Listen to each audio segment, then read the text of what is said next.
জনতা মোল্লা কোচিকে আজকের এই সারা বিএনপির সাবেক সাধারণ সম্পাদক ব্রাহ্মণবাড়িয়া সরকারি কলেজ আমাদের মাঝে উপস্থিত জেলা বিএনপির উচ্চতন নেতৃবৃন্দ, জেলা কমিশন ও নির্বাচন ব্যবস্থার সংস্কার এবং সংশ্লিষ্ট আইন ও বিধির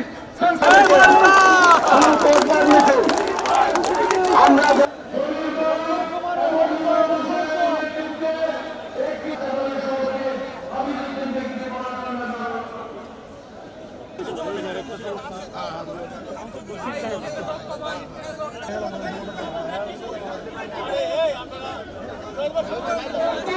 সাবেক মেয়র জনতা মোল্লা কোচিকে আজকের এই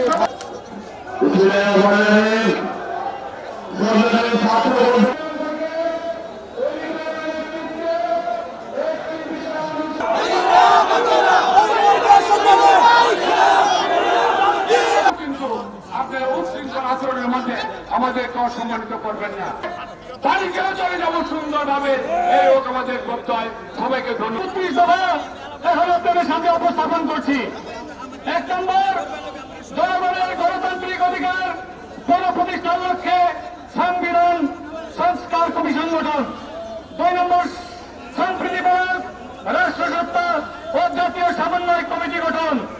3 নম্বর অবাধ সুষ্ঠু নিরপেক্ষ নির্বাচন অনুষ্ঠানের লক্ষ্যে নির্বাচনকালীন দল নিরপেক্ষ করতে হবে। এই 1414 ভোটের ত্যাগী নেতা কর্মীরা বাদ পড়েছে কি না, এটা একটা সমন্বয় করে ব্রাহ্মণবাড়িয়ার ইতিহাসে একটা ঐতিহাসিক সম্মেলন ব্রাহ্মণবাড়িয়ার বুকে আমরা চাই। যদি এর ব্যতিক্রম হয়, যদি ওই গ্রামীণ নির্বাচনের মতো পাতানো কাউন্সিল হয়, যদি একটা প্রহসনের কাউন্সিল হয়, সেই কাউন্সিলে আমরা অন্তত যাব না। আর দল আমাদের জননেতা তারেক রহমান সাহেব এটা পরিচালনা করেন। এই দলের প্রতিষ্ঠাতা শহীদ রাষ্ট্রপতি জিয়াউর রহমান, এই দল থেকে দেশনেত্রী বেগম খালেদা জিয়া তিনবার প্রধানমন্ত্রী হয়েছেন।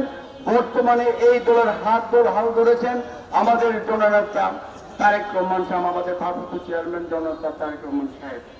আমরা বলেছেন জননেতা তারেক রহমান সাহেব উনার দল, উনি যদি মনে করেন যে মানে তাদেরকে নেতা বানাবেন বানাক, কিন্তু আমরা এই কাউন্সিল, এই প্রহসনের কাউন্সিলের মাধ্যমে যাতে কোনো নেতা না আসে, আমরা কোনো অবস্থাতে ওই কাউন্সিলে ভাগে পা দিতে চাই না। আমরা ভাগে, আপনারা কি রাজি আছেন? আমরা ভাগে পাতে চলবো, সবাই হাত সবাই আপনারা দেখান। আমরা প্রকাশ করতে হবে, একটি ইউনিটও এই সম্মেলন থেকে বাদ যেতে পারবে না। সরকার কাছে আমাদের দাবি, আমরা এই জনগণ মিশে আপনাকে সম্মানিত করেছি। যারা উপরে আছেন, কেন্দ্রে আছেন, তাদেরকে বলে দিচ্ছি এমন কোন অপচেষ্টা করবেন না। ব্রাহ্মণবাড়িয়ার সমস্ত জনগণ ঢুকে যারা এমন কোন অপচেষ্টা করবেন না। ব্রাহ্মণবাড়িয়ার রাজনীতির ইতিহাস দেশনেত্রী বেগম খালেদা জিয়া বলেছিল 64 ডিস্ট্রিক্টের সুপার 5 এর মধ্যে one of the best committee Brahmanbaria রাজনীতি দল। It is declared by the Prime Minister Begum Khaleda Zia. Begum Khaleda Zia উনি একবার প্রকাশ্যে আমার সাথে আমার 26 জন মেয়রের সামনে কথা বলেছিল। আমরা বলেছিলাম ম্যাডাম, তো আমি ব্রাহ্মণবাড়িয়ার প্রত্যেকটা ফুটে আমি আন্দোলনের কর্মসূচি আমি যখন ছিলাম আমি দেখেছি। আমি ব্রাহ্মণবাড়িকে গর্ব করি। আমি ব্রাহ্মণবাড়িয়াকে অনুসরণ করার জন্য তোমার সাথে যেসব মেয়র এসেছে আমি তাদেরকে অনুরোধ করি ব্রাহ্মণবাড়িয়াকে অনুসরণ করে রাজনীতি শিখুন।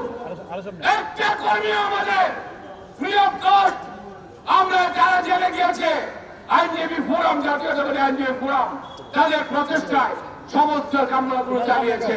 কোনদিন আমাদের কাছ থেকে একটি পয়সাও নেয়নি তারা। আজকে এইসব রেফারেন্সে আজকে আমরা জাতীয়তাবাদী দলের যে সংগঠন সৃষ্টি হয়েছে তার মধ্যে কালিমা বপন করে আজকে নতুন ভাবে আবিষ্কার করতে যাচ্ছে, যার জন্য আজকে প্রতিবাদ করছি সমস্ত কমিটি বাতিল করে প্রত্যেকটা কমিটি নতুন করে ভোটের মাধ্যমে আগামী দিনের সম্মেলন করার প্রত্যয় তোমাদের থাকতে হবে। তোমাদেরকে আমরা অনুরোধ করছি, যারা আওয়ামী থেকে এসে আজকে বিএনপিতে ঢুকে তাদেরকে শেল্টার দিয়ে বাণিজ্য করছে, এই বাণিজ্য বন্ধ করতে হবে। এই ভুয়া মামলা দিয়ে আমাদেরকে যারা কলঙ্কিত করছে তাদেরকে প্রপারলি আইডেন্টিফাই করে তাদেরকে আইনের আদালতে কাস্টডিতে দিতে হবে। আমরা সবাইকে বলছি, আপনারা দুর্বল হবেন না, আপনারা দুর্বল হবেন না। মনের দিক থেকে আমরা অত্যন্ত শক্তিশালী, আমরাই বড়, আমাদের চেয়ে বড় কেউ নাই। আমরা যারা জনগণের নেতৃত্ব দেই তারা এই জাতীয়তাবাদী দলের সবচেয়ে বড় এবং একই নেতা, এটা আজকে আপনাদেরকে বলে দিচ্ছি। অন্দর মহলের রাজনীতি বন্ধ করুন, প্রকাশ্যে আসুন, জনগণের সাথে মিশুন, কথা বলার চেষ্টা করুন, মানুষের ভাব বোঝার চেষ্টা করুন, দুঃখী মানুষের পাশে দাঁড়ান। তাদেরকে বিগত দিনে যেভাবে শোষণ করা হয়েছে শোষণমুক্ত সমাজ হিসাবে তাদেরকে সামনে এগিয়ে আসার সুযোগ করে। আজকে আমরা আপনাদের কাছে অনুরোধ করছি, শুধু একটা দাবি, একটা পরিচ্ছন্ন সম্মেলন এবং সুনির্দিষ্ট ভোটারের মাধ্যমে আগামী দিনের সম্মেলনের সমাপ্তি হবে। ওইখান থেকে যারা নেতৃত্ব আসবে তাদেরকে আমরা সব ব্রাহ্মণবাড়িয়াবাসী স্বাগত জানিয়ে তাদের হাতে ক্ষমতা হস্তান্তর করে দিব। ক্ষমতার আমাদের লোক নেই। আমরা যারা বিগত দিনে একসাথে ঘর করেছি, এই ঘরটিকে সঠিক রেখে রাজনীতির নতুন ব্রাহ্মণবাড়িয়ার আত্মপ্রকাশ হোক, জাতীয়তাবাদী দলের এই হোক আমাদের দাবি। সবাইকে আমরা ধন্যবাদ জানাচ্ছি।